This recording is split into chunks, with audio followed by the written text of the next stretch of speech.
번째로 저는 지금 구간에서 비트코인 일본 캔들상 RSI는 과매도권으로 들어오면서 세 달간의 매수세를 시켜주는 움직임이 첫 번째로 나와 주었었고, 자, 이 구간을 주봉상으로 보더라도 주봉상 RSI 중단 지지라인까지 내려왔기 때문에 큰 틀에서 상승과 하락을 결정한다면 저는 하락보다는 상승에 베팅을 하는 게 맞는 구간이다 라고 판단을 가지고 있습니다.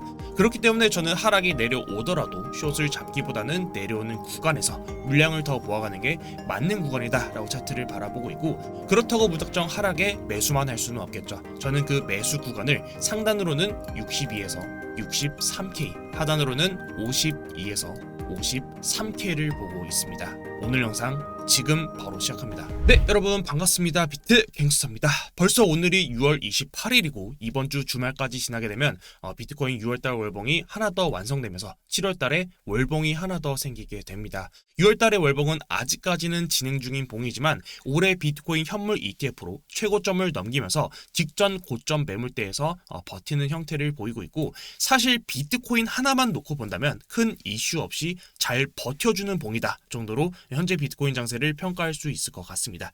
그리고 앞으로 중요한 건 지금의 6월달보다는 다음 주 월요일부터 시작되는 7월이겠죠. 제가 7월달이 중요하다라고 말씀을 드리는 이유는 7월 19일부터 금융당국에서 가상자산 투자자 보호법이 시행되고, 동시에 금융당국에서는 가상자산 이용자 보호법 시행에 발맞춰서 가상화폐 거래 가이드라인을 발표할 것으로 전하면서 투자자들 사이에서는 알트코인 상장 폐지와 관련된 불안감이 돌고 있는 게 사실입니다. 뿐만 아니라 마운트 곡스에서는 최초 2014년도였죠. 당시에 해킹으로 피해를 입었던 총 14만 개의 비트코인, 원화 기준으로는 13조 3천억 원입니다. 해당 규모를 피해자들에게 배상해주기로 했기 때문에 13조 규모에 대한 매도 우려감도 존재하는 게 사실입니다. 이와 같이 7월달은 많은 이슈들을 가지고 있는 달이면서 차라리 빨리 지나갈 것들이 지나가고 새로운 판이 짜여지길 바라는 7월달이기도 할 것 같습니다. 저는 이전 영상에서도 여러분들께 다뤄드렸었지만 최근 알트코인의 큰 하락으로 대부분 시즌 종료를 외치고 있지만,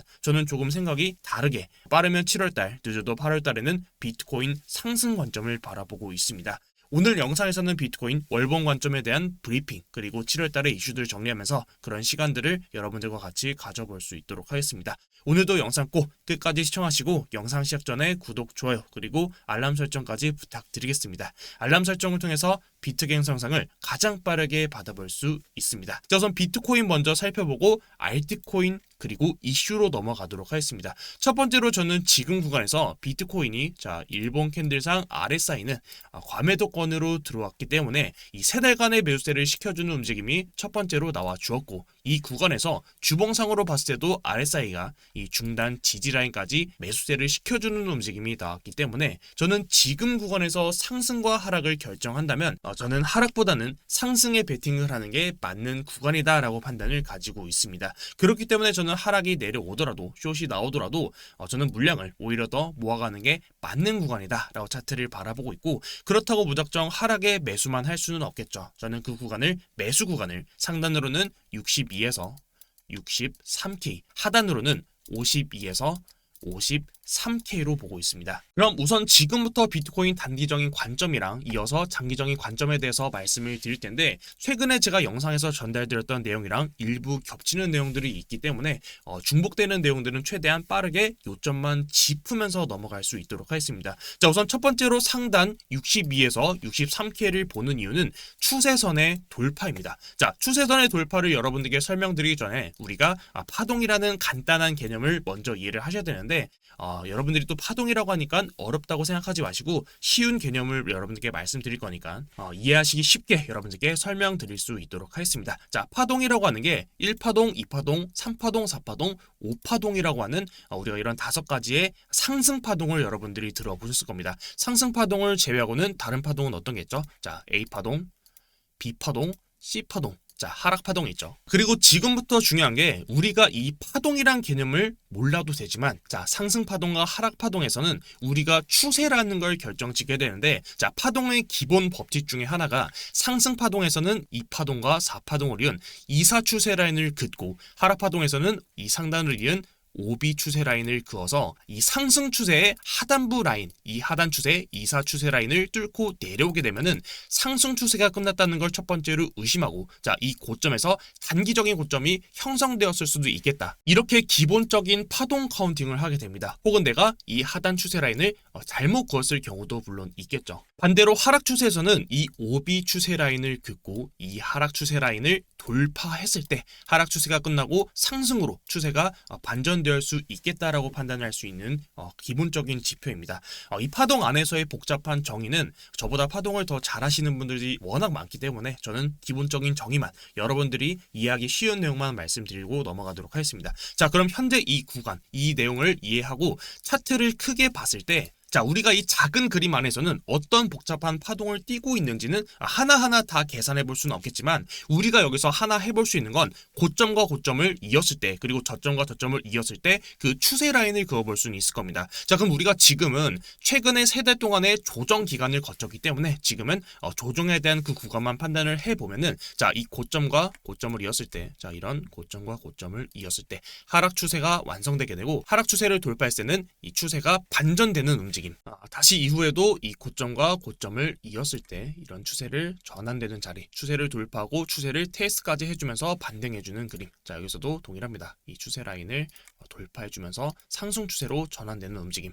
자, 그럼 현재 그림을 봤을 때는 현재 우리가 흔히 볼 수 있는 이 고점과 고점은 24년도 3월 달에 나왔던 고점이랑 최근에 나왔던 이 고점 구간을 이어봤을 때 우리가 하나의 하락 추세 라인이 그어질 수 있다는 걸 판단해 볼 수 있고, 결과적으로는 이전과 동일하게 다시 또 이 하락 추세가 끝나고 다시 큰 상승 추세로 전환되기 위해서는 이 하락 추세를 돌파하는 움직임이 필요할 겁니다. 자, 그럼 다시 현재 그림으로 돌아왔을 때 지금의 이 노란색 추세 라인을 돌파해 주어야 추세가 전환될 수 있다는 걸 우리가 첫 번째로 알 수 있고, 이 추세 라인을 돌파하기 직전, 자, 우리가 이 안에 있는 이 파동이 어떤 파동인지는 우리가 알 수는 없겠지만, 지금처럼 큰 파동 안에는 작은 파동이 존재하게 될 거고, 그 작은 파동 안에서도 우측이랑 동일하게 이런 추세 라인이 형성이 되겠죠. 자, 저는 지금의 추세를 보고 있는 게 24년도 4월 달이랑 24년도 6월 달의 차트를 봤을 때, 자, 현재 이 고점과 고점을 이었을 때 하나의 추세 라인, 그리고 6월 달에 나왔던 고점과 고점을 이었을 때 지금의 이 자리를 두 번째 단기 추세 라인으로 보고 있습니다. 자, 차트를 좀 구분하기 위해서 색깔을 좀 다른 색깔로 표시하면, 자, 여기를 좀 파란색으로 표시했을 때 현재 구간에서 이 단기적인 하락 추세 라인을 돌파하고 상승 추세가 만들어지면서, 자, 현재 구간도 그러면 단기적인 이 하락 추세 라인이 그어질 수 있겠죠. 자, 이런 하락 추세 라인을 그어봤을 때 단기 하락 추세 라인을 이탈하면서 다시 또 조정이 시작이 되었습니다. 자, 우리가 지금의 이 파동이 우측에 말씀드렸던 1, 2, 3, 4, 5인지 혹은 ABC인지는 알 수는 없겠죠. 다만 중요한 건 상승이 시작했던 이 최저점을 깨서는 안 됩니다. 그리고 이 단기적인 추세 라인을 돌파했을 때는 이전처럼 동일하게 단기적인 상승 추세를 기대해 볼 수 있을 거고, 자, 이 단기적인 상승 추세는 이전에 고점 자리를 넘기는 이 노란색 추세 라인까지도 돌파할 수 있는 가능성을 열어둘 수 있을 겁니다. 만약에 여기서 이 노란색 추세 라인, 장기 추세 라인을 한 번 더 저항을 받고, 이전이랑 동일하게, 자, 한 번 더 저항을 받고 떨어진다라고 하면은, 자, 이런 구간에서 또 저항받고 떨어지면 여기서는 뭐 수렴의 형태도 그려볼 수가 있겠죠. 삼각 수렴의 형태로 고점을 높이는 상승. 아직 삼각 수렴에서는 뒤에 부분이 나오지 않았기 때문에 현재 구간에 대한 차트 분석만 여러분들께 도와드리고, 차트가 혹시라도 저항받고 한 번 더 떨어지게 된다면 이후 브리핑은 여러분들께 다시 또 올려드리도록 하겠습니다. 자, 그럼 다시 내용으로 돌아와서 결과적으로는 이 최저점 자리, 상승이 시작했던 이 구간을 깨면은 안 된다라는 말인 텐데, 자, 이 구간을 깨고 내려온다면 그 다음으로 보고 있는 라인이 결국은 다른 전략을 세워야겠죠. 제가 보고 있는 자리가 52에서 53K입니다. 자, 그럼 차트들을 전체적으로 지우고 다음 관점으로 넘어가도록 하겠습니다. 자, 제가 현재 구간부터 이 저점 자리를 깨고 내려온다면 그 다음 지지라인은 52에서 53K를 본다라고 말씀을 드렸는데, 현재 가격부터 52에서 53K까지 하락분이 나와준다면 그 하락폭은 대략 여기가 마이너스 15에서 마이너스 16%까지 하락이 열려있는 구간입니다. 그리고 이 자리는 제가 최근 영상에서도 말씀을 드렸지만, 자, 현재 테더 도미넌스를 봤을 때 저는 지금처럼 테더 도미넌스를 하나의 채널링의 형태로 차트를 바라보고 있고, 지금처럼 테더 도미넌스는 큰 하락, 대하락 추세를 그리고 있다라고 차트를 보고 있습니다. 테더 도미넌스는 비트코인과 반대되는 개념이기 때문에 테더 도미넌스가 하락이 나와준다면 비트코인은 반대로 크게 상승하는 그림이 나와주겠죠. 다시 지금의 이 하락 추세 안에서 저는 테더 도미넌스가 단기적인 이 하락 추세를 돌파하고 단기 반등 추세에 있다라고 차트를 바라보고 있고, 이 단기 반등 추세를 조금 더 자세히 봤을 때는 우리가 최대로 그 반등 상승을 열어둘 수 있는 구간이 자 현재부터 이 채널의 상단부 라인까지 그 상승폭을 재게 되면 자 이 구간도 동일하게 플러스 15에서 플러스 16%까지 열리는 구간입니다. 동일하게 비트코인의 마이너스 15에서 16% 하락폭이랑 겹치는 구간, 특히나 이 구간이 일본 캔들상 매물대로 봤을 때 이 매물대 하단부랑도 겹치는 자리이기 때문에 자 차트를 좀 지우고 보면 이 매물대 하단부랑도 겹치는 자리이기 때문에 방금 말씀드렸던 이 저점 자리를 깨고 내려왔을 때 그 다음 지지 라인을 저는 52에서 53K로 차트를 보고 있습니다. 그리고 52에서 53K까지 차트가 내려오더라도 추가적인 하락보다는 저는 장기적인 반등 추세를 바라보는 이유가 테더 도미넌스를 봤을 때도 지금의 상단에서 저항받고 내려올 수 있는 구간, 그리고 이 하단 라인까지 뚫고 내려온다면 다시 또 새로운 하락 채널을 그리면서 장기 하락 추세를 그릴 수 있는 구간이기 때문에 저는 빠르면 7월달, 늦어도 8월달에는 비트코인 상승장이 나와줄 수 있지 않을까라고 차트를 바라보고 있습니다.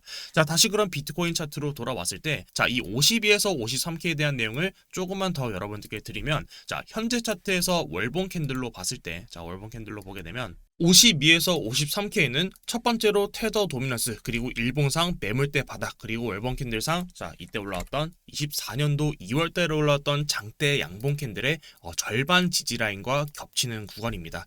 자, 과거에도 제가 장대 캔들의 절반 자리는 정말 중요하다라고 많이 말씀을 드렸었는데, 자 이때 캔들이죠. 자 이때 캔들이 23년도 3월달 캔들도 보시게 되면 장대 캔들로 거래량을 터뜨리면서 올랐던 캔들의 이 중단 자리에서 지지를 받았을 때 큰 상승분이 나와줬던 구간이랑 현재 구간이랑 비교를 해봤을 때 현재도 매물대를 쌓고 횡보 구간이 나와주고 있고, 혹여나 이 바닥을 한 번 더 다지는 캔들이 나와준다면 이 캔들의 중단 자리가 52에서 53K입니다. 지금 이 52에서 53K가 지지 구간이 많은 지표들이 겹치는 구간이기 때문에 저는 지금 구간에서 바로 반등이 아니라 저점을 낮추더라도 해당들에선 비트코인 매수에 대한 계획을 정말 잘 세워야 된다라고 차트를 바라보고 있고, 동시에 자 장대 캔들의 중단 자리를 하방으로 이탈하는 월봉이 나왔을 때, 자 하방으로 이탈하는 월봉이 나왔을 때는 장기적인 하락 추세, 자 지금의 장대 캔들 올라왔던 캔들을 완전히 무너뜨리는 봉이 나올 수 있는 구간입니다. 그렇기 때문에 7월달은 저점을 낮춘다면 비트코인 매수에도 좋은 기회이지만 기준을 잘 세워서 진입에 들어가야 하는 정말 중요한 구간이기도 합니다. 물론 저는 아직까지는 상승을 바라보고 있기 때문에 현재는 이더리움을 우선 진입해서 시장을 바라보고 있는 상황이고, 이더리움 ETF가 반영되는 상승이 나와준다면 그 다음은 알트코인일 겁니다. 자, 이어서 그러면 알트코인 브리핑으로 넘어가도록 하겠습니다. 알트코인은 비트코인, 이더리움과 다르게 고점 대비 마이너스 50% 이상씩, 자 50% 이상씩 하락분이 나와주었었고, 그로스톨코인 같은 경우는 마이너스 64%가량 하락이 나와주었죠. 하락의 원인은 알트코인 상장 폐지에 대한 불안감도 사실 무시할 수가 없습니다. 업비트뿐만 아니라 최근에 바이낸스에서도 웨이브를 포함한 종목들을 상장 폐지했었기 때문입니다. 자, 물론 업비트 측에서 공식적으로 나온 그 발표에 따라 일부 커뮤니티에 퍼지고 있는 거래 지원 종료 목록에 대해서는 전혀 근거가 없는 이야기며, 이와 같은 대량의 거래 지원 종료가 일어날 가능성은 매우 낮다고 이야기를 했기 때문에 상장 폐지에 대해서는 조금은 낙관적인 입장을 비출 수는 있겠지만, 사실상 최근에 이 3달 동안에 알트코인들은 고점 대비 마이너스 50% 이상의 하락이 나와줬고, 최근에는 이 저점에서 한 번 더 음봉으로 거래량을 터트리면서 저점을 내려오는 코인들도 꽤나 보이기 때문에 보유자의 입장에서는 계속해서 물을 타기보다는 어디서는 끊어내야 할지에 대한 고민이 꼭 필요한 구간이다라고 차트를 보고 있고, 신규 진입에 대해서도 옥석 가리기를 통해서 종목 선정에 있어서는 많은 시간을 들여야 할 것이다 라는 생각을 가지고 있습니다. 말이 나온 김에 좀 업비트에 있는 알트코인들도 보게 되면 최근에 제가 설명을 드렸던 게 카이버 네트워크 차트를 보시게 되면, 자 카이버 네트워크 제가 영상에서도 최근에 다뤄드렸었죠. 알트코인은 제가 영상에서도 많이 강조를 드렸었죠. 사실 최근에 이더리움 신규 진입을 들어가고 그 외 자금은 비트코인이 더 내려오거나 혹은 방금 전에 말씀드렸던 추세가 돌파가 나오는 곳에서 매수를 좀 담아가려고 준비 중이다 보니까 알트코인 신규 진입은 저는 현재 최대한 보수적인 입장으로 차트를 좀 보고 있습니다. 물론 알트코인 신규 진입의 보수적인 이유가 상장 폐지라는 이슈도 있겠지만 차트가 전체적으로 일본 캔들에서 음봉으로 장대로 마이너스 10%씩 내려오는 코인들이 꽤나 많이 보였기 때문에 지금은 바닥을 다지고 올라가든지 혹은 급등으로 새로운 메타를 만들면서 다시 또 새로운 상승장을 만드는 게 저는 정말 중요한 구간일 거다라고 차트를 보고 있습니다. 자, 그럼 다시 지금 알트코인으로 돌아와서 상장 폐지와 같은 외부 요소들을 제외하고 차트적인 부분만 놓고 본다면 저는 현재 알트코인을 6월 15일에서 6월 17일을 기준으로 하락이 시작했던 그 구간부터 장대 음봉으로 빠진 코인과 그리고 버티고 있는 코인 두 가지로 나눠서 차트를 좀 바라보고 있습니다.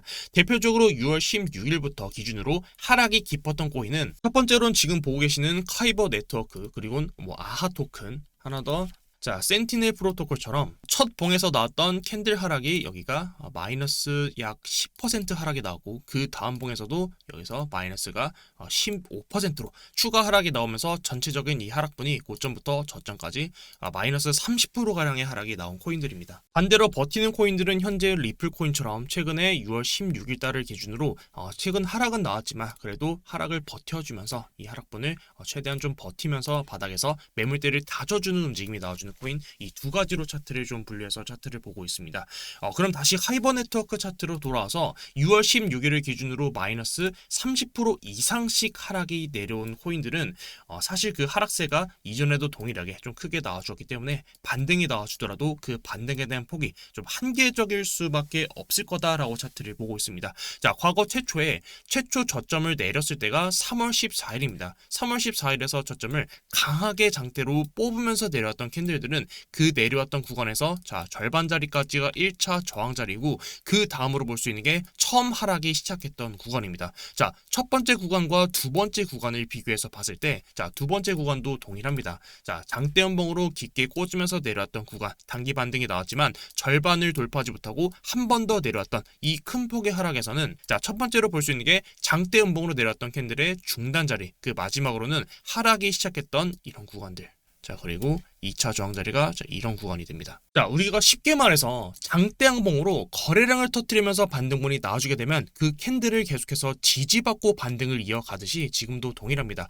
음봉으로 거래량을 터뜨리면서 장대 음봉으로 뚫고 내려오는 코인들은 이 음봉이 전체 다 저항이기 때문에 반등에 대한 한계가 있을 수 있다. 자, 그럼 현재 차트를 봤을 때 저는 최초로 지금 저항 자리가 1차로 보고 있는 게 이 하락분의 절반, 자, 이 구간을 첫 번째 저항 자리로 보고 있고, 두 번째로는 최초 하락이 시작했던 5월 16일에 났던 이 고점 자리로 2차 저항 자리를 보고 있습니다. 최근에 제가 엘프 코인으로도 여러분들께 설명을 드렸었는데 최초 하락이 시작했던 그 구간까지, 자, 이런 자리까지 반등은 나올 수 있지만 해당 자리 위에서 확실하게 몸통으로 마감되지 않고 윗꼬리를 달아주게 된다면 오히려 반대로 저항받고 크게 하락할 수 있는 자리이기 때문에 우선적으로 돌파를 해줘야 되는 구간은 1차 하락의 중단, 그리고 마지막으로는 이 하락이 시작했던 구간을 돌파하는 게 반등으로 하기에는 정말 중요한 자리다라고 차트를 보고 있습니다. 시가총액이 낮은 종목이 아니라 우리가 시가총액이 좀 더 큰 종목, 예를 들면 솔라나 코인도 보게 되면 자, 솔라나 코인도 과거에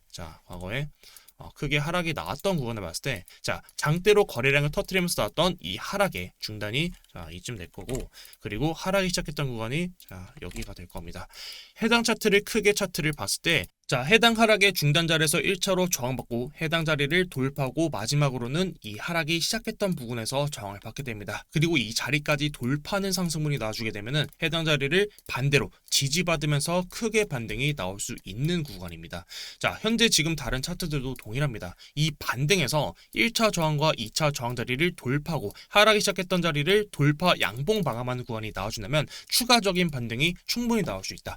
제가 지금 보고 있는 알트코인들 중에서 한 가지가 조금은 긍정적으로 보고 있는 게 저스트인데, 자, 저스트 코인도 보게 되면 최근에 5월 10일부터 5월 26일까지 장대 연봉으로 내렸던 자리를 양봉으로 돌파하고 해당 자리를 아직까지 이탈하지 않고 지지받는 모습이 나와주고 있습니다. 해당 자리가 40.5원인데 저는 이 자리를 기준으로 잡았을 때는 충분히 단기적인 매매는 가져갈 수 있는 구간이다라고 차트를 보고 있고, 다만 한 가지 아쉬운 게 지금 이 반등분에서 아직 저스트가 바닥에서 거래량을 하나도 터트리지 않았기 때문에 우선적으로 거래량을 터트려주면서 장대 항목으로 한 번쯤 뽑아주는 모습이 나와준다면 해당 자리부터 40.5원까지 이 분할 매수를 좀 담아보면서 그 반등분을 좀 기대를 해보려고 합니다. 자, 오늘 좀 말이 길어지고 있는데 마지막으로 여기까지 보고 넘어가면 우리가 7월달에 조심을 해야 되는 이슈 중 하나가 마운트고스 해킹 물량 상환 이슈입니다.